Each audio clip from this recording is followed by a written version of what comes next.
The morning they auctioned off the last of her husband's tools, she stood at the back of the crowd and did not cry.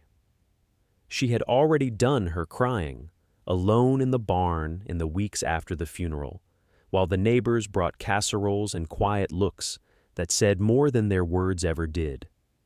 Now she stood still, her hands folded in front of her worn coat, and watched the auctioneer hold up a rusted plow blade like it was something precious. A few men laughed at a joke she didn't hear. She didn't need to hear it. The farm had been her husband's dream first, then theirs together, and now it was simply hers.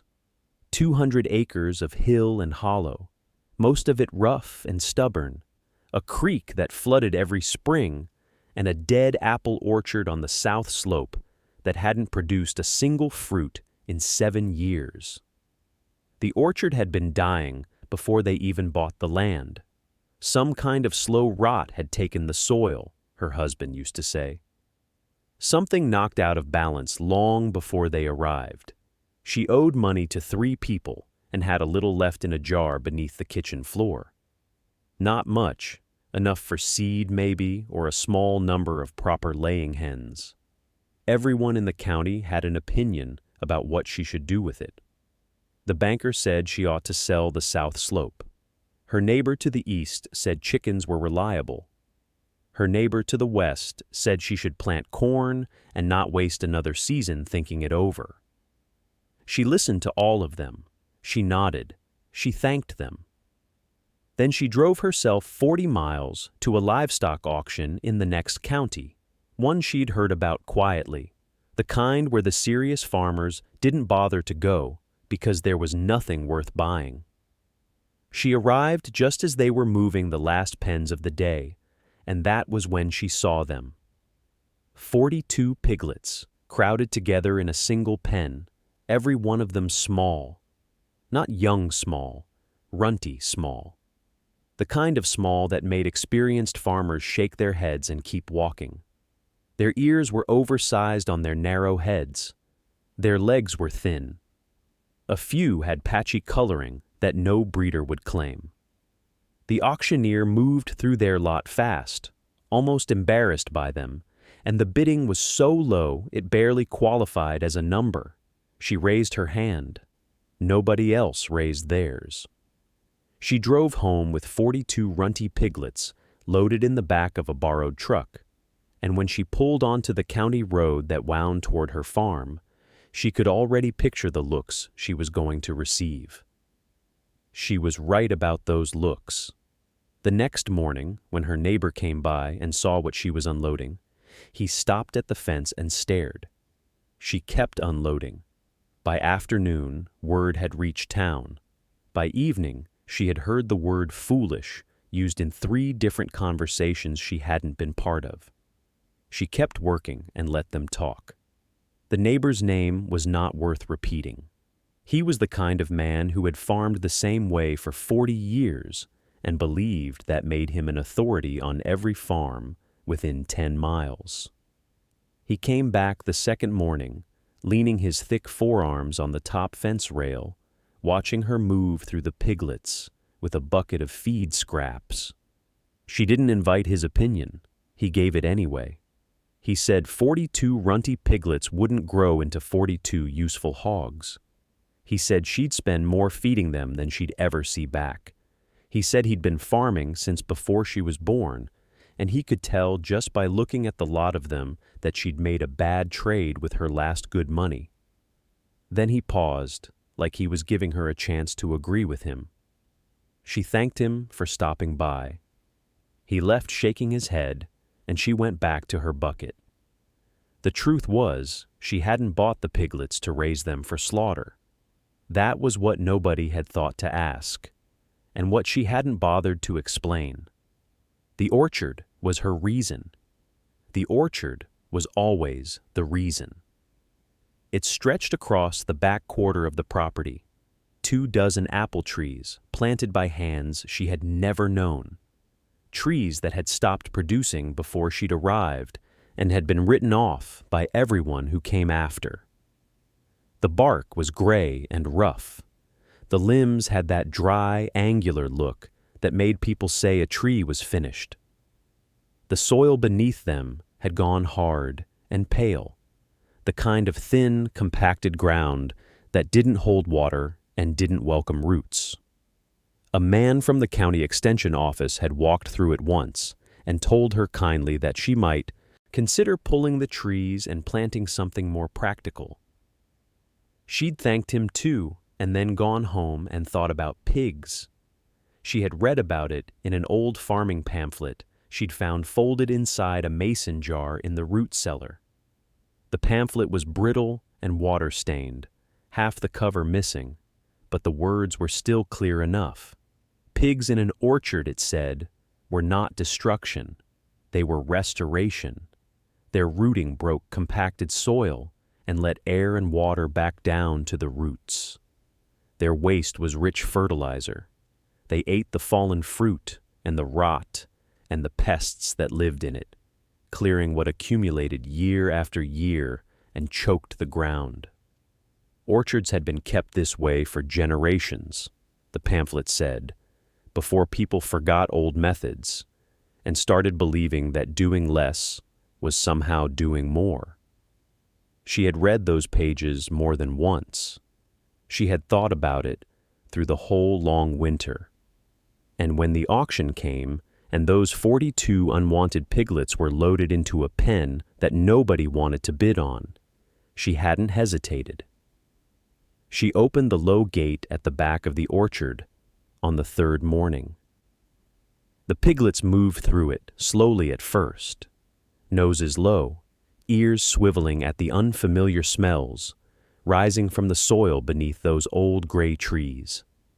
She watched them from the fence that first morning, arms folded over the top rail, chin resting on her wrists. They were so small against the orchard floor. The trees stood above them like old, indifferent giants, their bark gray and furrowed, their branches bare and reaching nowhere in particular. The ground beneath was packed hard, almost pale, layered with years of fallen leaves that had never been turned, old apple pulp gone black and flat as leather, and the skeletal remains of windfalls that even the deer had eventually stopped visiting.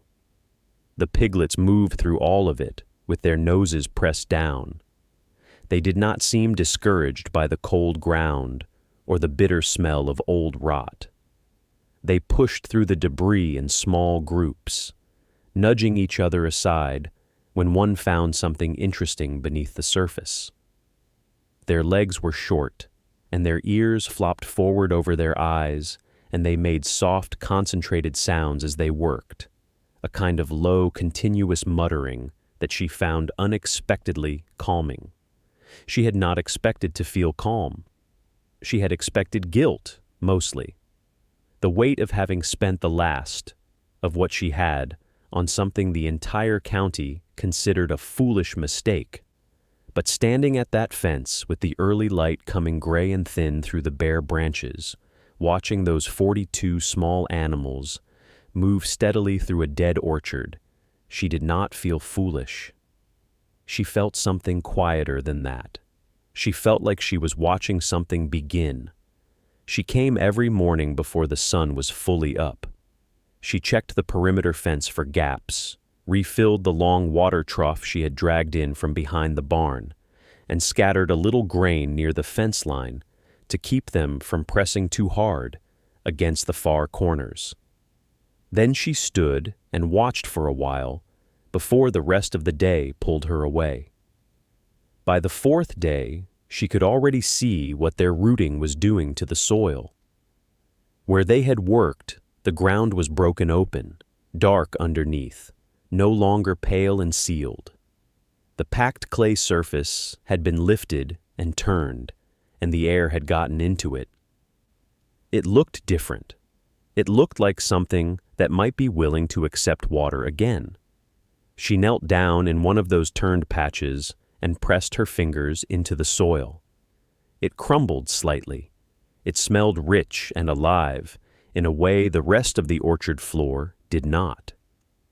She stayed crouched there longer than she intended, The pamphlet had said weeks, not days, before any real change would be visible in the trees. She understood that. She was not looking for miracles. She was looking for signs that she had read the land correctly, that she had understood something real and not just something she had wanted to believe. The broken soil beneath her fingers felt like enough for now, but the town had not forgotten her. Word traveled fast in a small county, and by that same afternoon, the first neighbor had come to lean against the opposite side of her fence and stare. The neighbor was a big man, thick through the shoulders, with a wide-brimmed hat he wore in all weather. He had farmed the land bordering hers for 30 years, and he had an opinion about most things. She had seen him at the auction yard the morning she bought the piglets. He had been one of the ones who laughed. He stood at the fence for a long moment without speaking, watching the small animals move through the orchard. She did not go to him right away. She finished what she was doing, wiping her hands on a cloth, setting down the bucket she had carried out. Only then did she walk to where he stood. He did not look at her when he spoke. He kept his eyes on the piglets. "They're still alive, then," he said. "They are," she said. He was quiet again. One of the smaller piglets, the one with the notched ear, had wandered close to the fence and was rooting along the base of it, pushing its flat nose into the turned soil with obvious satisfaction. "Runts don't usually last," the neighbor said. It was not unkind exactly. It was the tone of a man stating a fact he expected to be agreed with. "These ones are eating well," she said. "The orchard is feeding them." He finally looked at her. "Orchard's been dead for 3 seasons.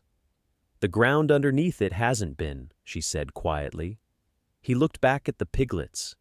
She could see him turning something over in his mind, the way a man does when he has made up his opinion already.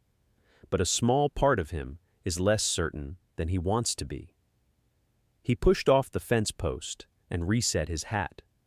"You spent your last on those animals," he said. It was not a question. "I did." He made a sound in his throat that was not quite agreement and not quite dismissal. "My wife says you've been out here before dawn, most mornings." "The piglets need checking," she said, "and the trees are better seen in early light." He looked at the nearest tree. It was still bare and gray, its bark rough and pale, nothing about it promising anything to an untrained eye. She watched him look at it the way most people in the county looked at it, as a finished thing, a tree that had given what it had to give and was now just standing out of stubbornness. "I don't see what you see," he admitted finally. It came out reluctantly, like something pulled up from a deep place. "You might," she said. "Come spring." He did not answer that.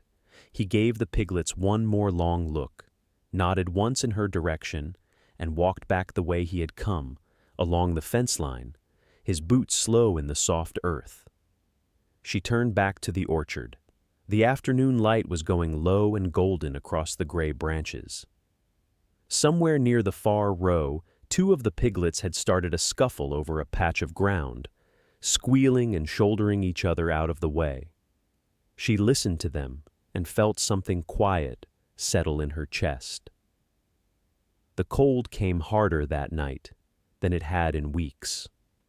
She could hear it working against the farmhouse walls, pressing in at the gaps around the window frames, pulling the warmth out through every crack the old wood had opened over the years. She lay awake longer than she meant to, listening, the quilt pulled up close, her mind moving out across the dark field to the orchard. She had checked the piglets twice before dark. They had settled together in the far corner of the orchard, where the root tangle was deepest, and the old apple trees grew close enough to break the wind. They piled against each other the way piglets do, a mound of small, warm bodies, breath rising in slow vapor above them. She had counted them in the low light, the way she always counted them, touching each one in her mind as her eyes moved across the group. 42. All present. All breathing slow and easy in the cold. Still, she thought about them now. She rose before the sun and dressed in the dark, moving quietly through the house, the way she had learned to do in the years when she had not wanted to wake anyone. She pulled on her coat and her boots at the back door and stepped out into air that bit hard at her face and hands. The ground was stiff underfoot. Frost had come in the night and locked the top of the soil into a thin crust that crackled faintly under each step. The orchard was gray in the early dark, the trees standing in rows that had their own kind of order even in the dim light. She could hear the piglets before she reached the fence. Small grunts and shufflings, the sound of them beginning to stir. She climbed through the fence rails and walked toward the sound, her breath coming out in clouds ahead of her. They were moving already, spreading back out from their sleeping corner, nosing into the frost-stiff ground with the same determination they brought to every morning. She stood and watched them, her hands deep in her coat pockets. Some of them had grown noticeably in the past weeks. Not large, still small, beside what a proper hog of their age should have been, but their shoulders had filled out, and their legs had steadied beneath them. They moved with more certainty now than they had when she first turned them into this ground. She walked the near row of trees slowly, looking at the bark the way she looked at it every morning. She had learned over many years of watching growing things that change happens quietly and then all at once, and that the time to look hardest is when nothing seems to be happening. She stopped at one tree near the middle of the row and leaned close. She laid her bare hand against the bark, feeling its texture, reading it the way her grandmother had taught her to read wood.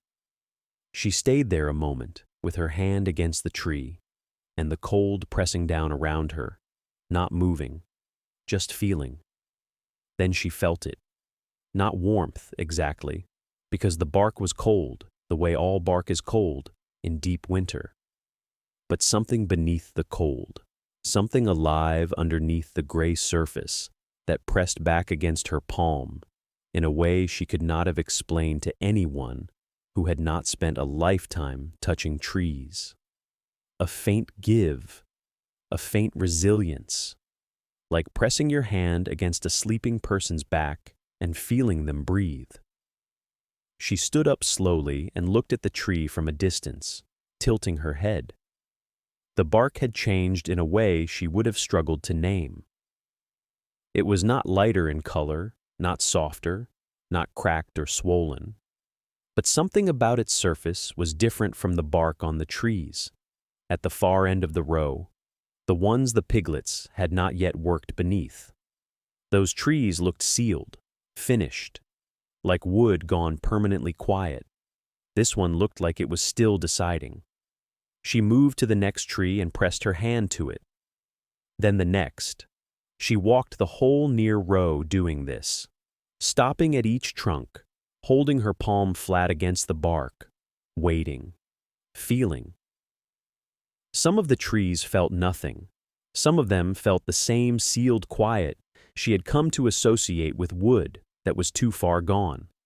But 3 of them, including the one where she had stood longest, had something underneath them she could only call presence. She pulled her hand away from the 3rd tree and looked down at the ground around its base. The piglets had turned the soil here thoroughly. The earth was dark and loose and finely broken in a ring around the trunk, worked over so many times that it looked almost like potting soil from a garden shop. And something about it had drawn moisture up. Even in the frost, even in January, there was a slight darkness to the ground directly at the base, darker than the surrounding soil, as though the tree were pulling something up from below. She had not told anyone what she was watching for. There was no one to tell, and even if there had been, she would not have known how to say it without sounding like someone grasping at hope out of nothing. Hope was not what she felt, exactly. It was more specific than hope. It was attention. It was the same feeling she had when she watched a sick animal and caught the first small sign that the sickness was turning, that the body had decided to fight instead of quit. That moment before anything was visible to other eyes. She straightened her coat and looked down the row of trees stretching away from her in the pale January light, their bare branches lifted against a white sky.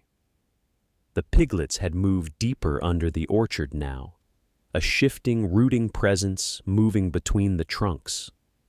She could hear them without seeing them, that familiar low sound of small, busy creatures working ground they had made their own. She turned back toward the barn to begin the morning's other work, carrying what she had felt in her hands like something she was not ready to put down. February came in cold and gray and stayed that way. The ground hardened again after a brief thaw, and she noticed the piglets huddling closer together in the mornings, their small bodies pressed into one another for warmth near the base of the oldest tree. She spread extra straw along the low stone wall at the orchard's edge where the wind didn't reach, and they found it within an hour. She did not know if that counted for anything in the larger accounting she was keeping inside herself, but it felt right to do it. She had fewer supplies than she'd hoped to have at this point in winter. The feed she'd bought in autumn was running low, and she measured it out more carefully now, walking the fine line between keeping the piglets healthy and stretching what remained. Her neighbors had stopped coming by. There was nothing to see that they considered worth seeing, and most of them had said their piece in the fall and moved on to other opinions about other people. She was grateful for the quiet, even as the quiet had a weight to it that pressed against her chest on the long evenings. One afternoon, she walked the orchard slowly, counting trees the way she had started doing without quite deciding to. 41 trees, some with trunks as wide as her reach, some thin and tilted from years of wind. She pressed her palm flat against the bark of one and left it there for a moment, feeling nothing but cold and rough wood, and then, under that, something she couldn't have named. Not warmth, just the solidity of a thing that had been alive for a long time and had not yet stopped. The piglets had been working the soil under that tree particularly well. She could see where the surface had been broken and turned again and again, dark earth rolled up and exposed in patches. The hard pan cracked and loosened in a rough circle around the roots. The fallen apples from last year had long since been rooted out and consumed. What remained was disturbed ground, aerated and worked, the smell of it different from the surrounding soil, even in the cold, earthier and deeper, like something that had been opened up and allowed to breathe. She crouched down and pressed 2 fingers into the loosened earth, and it gave way without resistance. She pulled them back and rubbed the soil between her fingertips, dark and faintly damp even in the cold. The piglets had done something real here. She could feel it the way she felt rain before it arrived, not from the sky but from the pressure in the air itself. She stood and looked up into the bare branches above her. 41 trees still waiting. She tried to remember what the orchard had looked like in bloom when she was small, before everything changed, before the land became hers, in the hardest possible way. She could almost see it, white against a blue sky, the smell of it reaching all the way to the road. She put her hands back in her pockets and kept walking. February came in hard, a week of nights that dropped below freezing, the kind of cold that cracked fence posts and split the bark on young trees. She kept the piglets in the barn those nights, layering extra straw across the floor until the whole space smelled warm and close. The animals pressed together in small heaps that rose and fell with steady breathing. She sat with them some evenings, her back against the barn wall, listening to the wind move across the roof. She was not a sentimental woman, but she was honest with herself, and she admitted on those nights that she was afraid, not of the cold, of the waiting. During the days when the temperature lifted, she let them out again. They were bigger now, not large, not by any measure that would impress a farmer who valued bulk and market weight, but bigger than they had been when she first brought them home in the back of the truck, those shivering, blinking creatures everyone had counted as good as lost. Their legs were stronger. Their rooting had grown more deliberate and deeper. They moved through the orchard rows with a kind of settled purpose, as though the land had become familiar to them and they to it. She began to notice something she had not expected. The grass around the base of several trees had changed color. Where it had been pale and winter thin, it was now darker along the edges of the disturbed soil. Green that looked greener than it should have in February, pressing up through the loosened ground in thin, hopeful blades. She knelt beside one of the oldest trees and looked at it carefully. The bark near the base was no longer the dry, gray-white she had grown used to seeing. There was a faint reddish undertone to it, the color of a tree that still had something moving through it. She did not tell anyone. There was no one to tell, not really, no one who would understand what she was looking at without deciding she was imagining things. The feed store owner had stopped asking about the pigs after December. Her nearest neighbor still smiled the way people smile when they have already decided what the ending is going to be. So she kept it to herself, the way farmers keep most things, quietly, watchfully, with the understanding that land does not respond to being announced. It responds to being tended. She kept feeding the animals. She kept checking the soil. She carried water when the ground pump ran slow in the cold, made sure every trough was clear, counted heads each morning the way her husband had once taught her, not out of worry, but out of discipline. 42. Every morning, 42. The days were getting fractionally longer. She could feel it in the evenings, the way the dark came a little later than it had the week before. The light holding on at the edge of the ridge just a moment past, when it used to go. March was coming. She could feel that too. March came the way it always does in that country. Not with warmth exactly, but with the suggestion of warmth. The way the air shifts from cold, that bites to cold, that merely presses. And you learn to tell the difference by the way it feels on the back of your neck when you step outside before dawn. She noticed it first in the pigs. They had changed over the winter, all 42 of them, and not in the way she had simply hoped, but in the way she had quietly trusted. They were not runty anymore. They were broad-shouldered and solid, with the kind of muscle that comes from working ground rather than standing in a pen. Every day for months, they had rooted and turned and burrowed along the rows of dead trees, and the labor had shaped them the way labor always shapes things, from the outside in. Their snouts were calloused. Their legs were thick. They moved with a purposeful, unhurried confidence that she recognized because she had started moving the same way herself. The soil beneath the orchard had changed too. She could see it when she pressed her boot into the earth near the base of the oldest tree and lifted it back out. The ground that had come up with it last autumn was pale and thin. more clay than anything else, packed hard and reluctant. Now it was darker, looser. It crumbled when she rubbed it between her fingers, the way good soil is supposed to, releasing that particular smell of something alive working beneath the surface. The pigs had done that, their rooting breaking the crust, their waste feeding what little biology remained in the ground, the fallen apples and rotting bark they had eaten all winter, returning now as something useful, something the roots could finally reach. She walked the rows slowly, the way you walk a thing you want to understand, rather than simply observe. The branches were still bare. That was expected.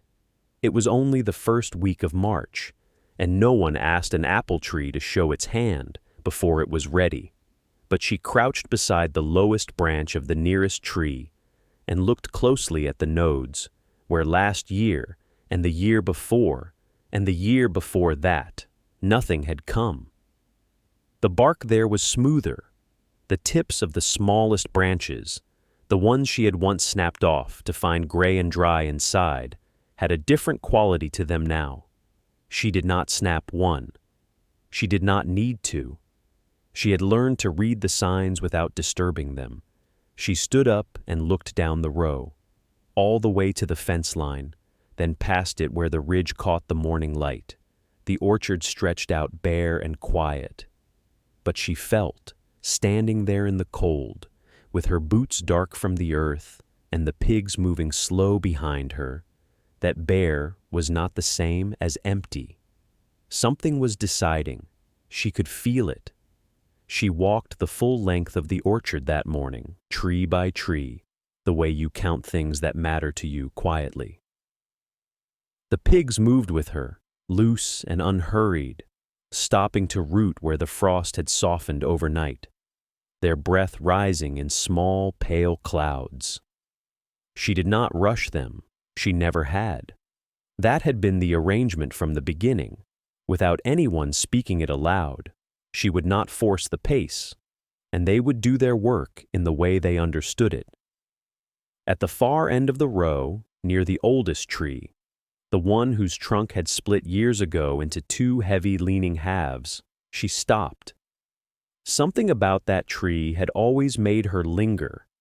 It was the worst-looking one on the property. Neighbors had called it dead before they had called any of the others dead.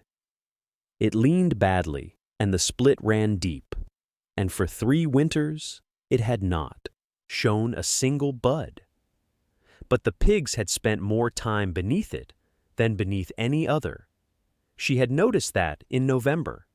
She had not said anything. She had just watched. Now she crouched beside it and pressed one hand flat against the bark. It was cold, the way all bark was cold in March. But she stayed there, not looking for anything in particular, just being close to it.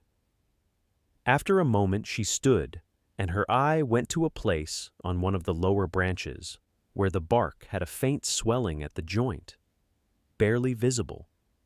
The kind of thing you would miss unless you had been looking at bare branches for months and had learned, without trying to, what bare actually looked like. She did not touch it. She just looked. On the walk back to the house, her boots pulled at the soft earth with every step. The field was not the same mud it had been in October. That mud had been hard and poor when it dried, fine-grained and pale, the kind of soil that cracked in patterns like old pottery. Now it was different under her feet, darker, heavier in the good way. She bent once and pressed 2 fingers into the soil near the base of a tree, and held them there, then pulled them up and rubbed the earth between her thumb and fingers. It clung. It had body to it now, the kind of body you cannot buy or pour on from a barrel. It had to be made slowly, from the inside out. She washed her hands at the pump and stood looking back at the orchard through the thin morning light. Down the road, she could hear a wagon moving, iron wheels on the county road, someone starting their day. The sound faded. She dried her hands on her apron and went inside, put the kettle on, and sat down at the table to wait, the way she had learned to wait, not anxiously, not passively, but with the particular attention of someone who already believes the answer is coming. The first blossom opened on a Tuesday. She almost missed it. She had come out before breakfast to check on the piglets, who had settled into a comfortable routine of rooting along the eastern row in the mornings, when the ground held a little warmth from the previous day. She was watching them work, hands in her apron pockets, breath fogging in the cold air, when something in her peripheral vision caught the light differently than it had the day before. She turned her head slowly, the way you turn when you are not sure if what you saw was real. It was real. At the end of the third row, on a tree that had looked as dead as any of the others for as long as she had known this land, a single cluster of buds had broken open. They were small, tight, pale at their edges and faintly pink near their centers, and they trembled slightly in the morning air. She walked toward them without thinking, her boots leaving clean prints in the frost-stiffened grass between the rows. She stopped in front of the tree and looked up at the blossoms, the way a person looks at something they have wanted for a long time, but stopped letting themselves expect. She did not touch them. She only looked. The piglets went on rooting nearby, unbothered and practical, doing what they did. By Thursday, 4 more trees had opened, then 6.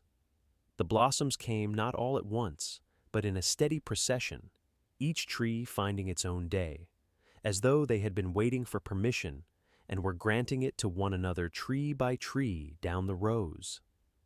By the end of the week, she counted blossoms on more than half the orchard, and the smell had begun.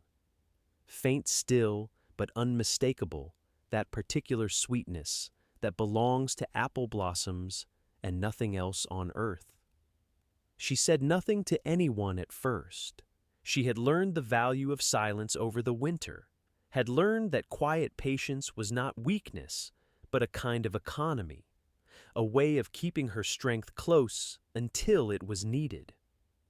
She let the blossoms open without announcement. She fed the piglets, checked the soil, watched the rows in the early mornings and the late afternoons, and felt something in her chest that was not quite pride and not quite relief, but lived somewhere between the two. The first neighbor who noticed was the woman from the farm. 2 properties east. She had been driving past on the county road and had slowed her wagon, then stopped it entirely, and sat looking through the fence at the white-covered rows, for a long moment before she climbed down and walked to the gate. She stood there without speaking, her hand resting on the top rail, and looked at the orchard the way a person looks at something they told themselves was impossible. She looked for a long time. Then she looked down the road toward the other farms and back again. The neighbor finally turned to look at her. There was no apology in the woman's eyes exactly, but there was something honest there, something that had not been there before, a kind of reckoning. "I didn't think these trees had anything left in them," the woman said quietly. She answered simply, "Neither did most people." The neighbor nodded once, slowly, the way a person nods when they know they are being told the truth and cannot argue with it. She looked back at the blossoms a final time, then climbed onto her wagon and drove on without another word. But the visit itself was enough. It was the first acknowledgement, the first crack in the long wall of doubt that the winter had built around her. Others came after that. Some drove past slowly without stopping, craning their necks to see through the fence. Some stopped their wagons the way the first woman had, stood at the gate and stared. A few of them knocked and asked to walk the rows, and she let them, saying little, letting the orchard do the speaking for her. The blossoms were dense and clean against the pale spring sky, and the piglets moved through the lower grass beneath them, rooting softly, unhurried, having done their work, and continuing it without any awareness of what they had made possible. The man from the feed store came on a Saturday morning. He stood at the end of a row with his hat in his hands and looked down the long corridor of white-flowered trees, and she could see by the set of his jaw that he was working something out inside himself. He had been the loudest voice in that store on the day she bought the piglets. She remembered the sound of his laughter. She did not bring it up. She waited. "That's something," he said at last. It was not a full apology. It was not a speech. But it was something real, and she accepted it the way she accepted everything the farm gave her, quietly, without performance. By the time the blossoms gave way to the first small knots of fruit forming along the branches, she had received 2 offers to buy the orchard outright. She declined them both. She had not survived the winter, had not spent her last money on 42 small animals, and staked everything on the patience of soil and the hunger of roots, to hand it to someone else at the first sign of green. She had earned the harvest that was coming. She had earned the silence of those who had laughed, and the blossoms above her head, and the soft sounds the piglets made in the morning grass. She had earned the right to stand in her own orchard and feel the sun come over the ridge and know that she had seen something true when everyone around her had seen only ruin. She walked the rows alone at dusk, her boots wet with new grass, and the trees stood above her, full and alive, asking nothing more of her than she had already given.